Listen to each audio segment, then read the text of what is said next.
السلام علیکم دوستانو، تاسو یو ځل بیا هم یو نوی ولاګ کې ښه راغلاست وایم. هیله لرم چې تاسو ټول به روغ او جوړ او د صحت په جامو کې پټ یاست.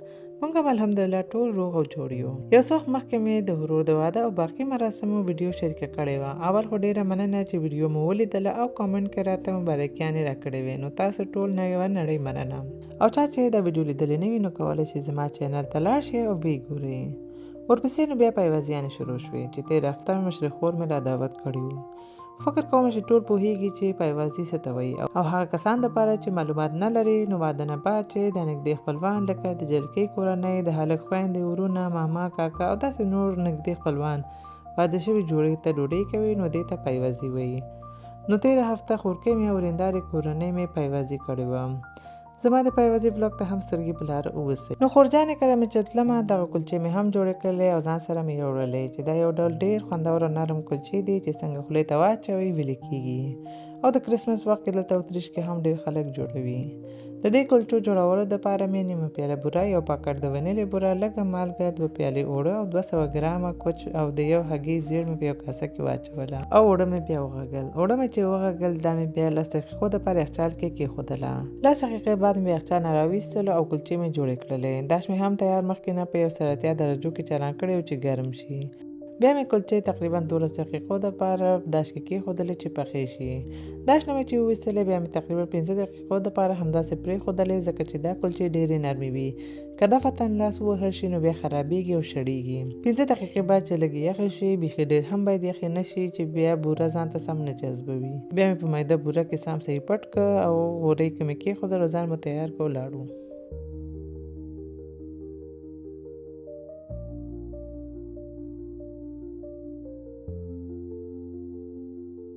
هلته چې لاړو نو لکه تل زه اول کس ومه چې رسېدلی ومه.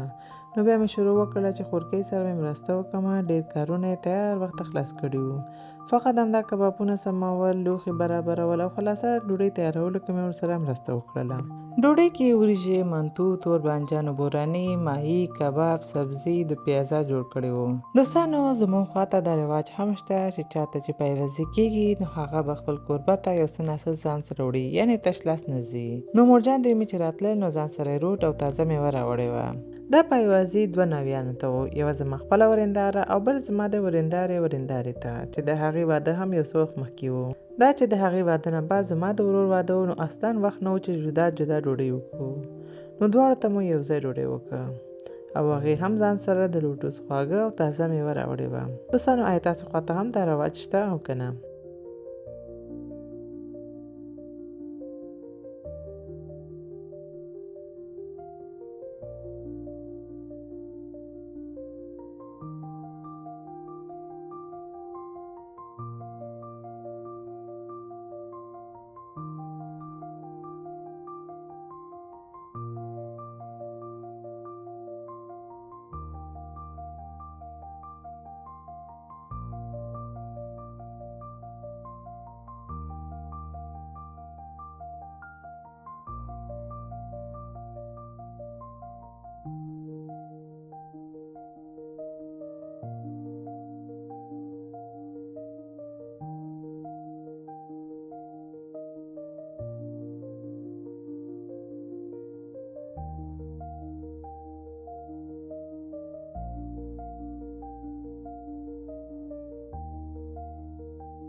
شیان مو چې آهسته آهسته جوړول بیا مو میز باندې کېښودل تر څو یو طرف نه راغونډ شي او معلوم هم شي چې څه تیار دي او څه لا پاتې دي.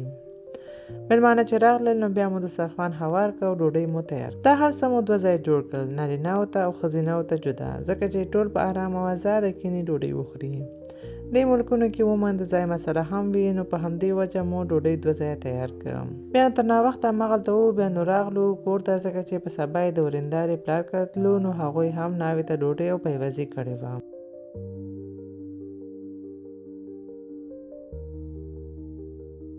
په سبا یې بیا ځانونه مو تیار کړل او لاړو هغوی کره.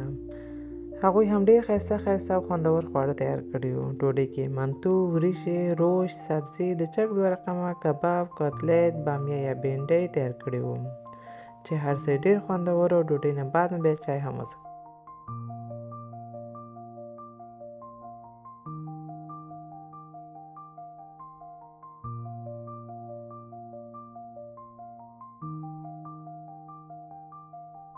ورپسې زما د ورندارې موږ ته نکریزې هم وهلې چې هغه ډېر ښایسته او نازکه نکریزې ډیزاین جوړوي. نکریزو ډیزاینونو کې زما د ډېر کم خلکو نکریزې وهل خوښیږي چې یو پکې دا ده او یو زما خپله مشره خور چې دوی دواړه ډېر ښه نکریزې وهي او زما خپله هم نکریزې ډېر خوښیږي. که وخت مې لرلی نو کېدای شي هر هفته مې وهلی وی، یعنې دومره ډېر مې خوښیږي.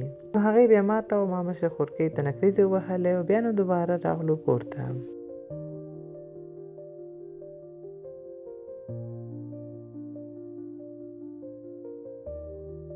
په بله ورځ مو بیا پلان جوړ کړ چې ماښام خواته ناوې سره باندې چکر ته لاړ شو او ډوډۍ هم د باندې وخورو.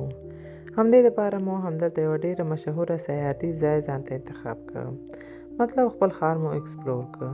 اول خو ښه وګرځېدو او له چکر مو وهله. دلته هم دومره ډېر خلک وو. عموما دلته سیاح راځي ځکه چې دلته یوه ډېره مشهوره او قدیمي کلیسا هم دی، نو ډېر خلک لیدلو ته راځي.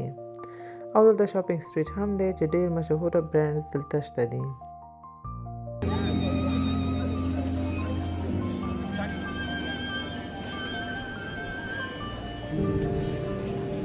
لږ چې دی خوا وګرځېدو بیا نو لاړو چې ډوډۍ وخورو، ځکه چې ښه څه یې ورته وږي شوي وو او زه خو کار نه هم راغلی وم، نو سمه وږې وم. هماغلته بیا یو ترکي رسټورانټ ته لاړو، ډوډۍ مو وخوړله او هر چا ځان ته مختلف ډول او د خپلې خوښې خواړه راوغوښتل. ډوډۍ نه بعد بیا لاړو چې خواږه هم وخورو. دا چې هوا یخه شوې ده نو لاړو ځان ته مو وافلز واخیسته چې په دې یخه هوا کې ګرم وافلز بېل خوند کوي. بیا نو لږ نور هم وګرځېدو. لورکۍ مې وافلز نه غوښتل او غوښتلو چې ببل ټي واخلي، نو لاړو چې هغې ته خپل په خوښه یې ورته ببل ټي واخلو.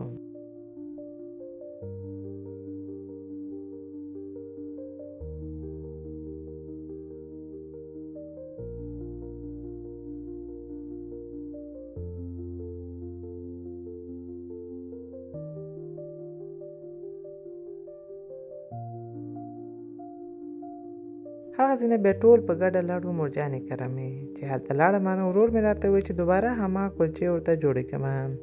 بیا مې دوباره جوړې کړلې، ولې دا ځل مې میده شوي بادام هم پکې واچول. دا واقعا یو ډېر خوندور کلچې دی او د ټولو ډېر خوښیږي هم. بیا نو تر ناوخته ناست وو، کیسې مو وکړلې او ښه ښایسته وخت مو تېر کړ.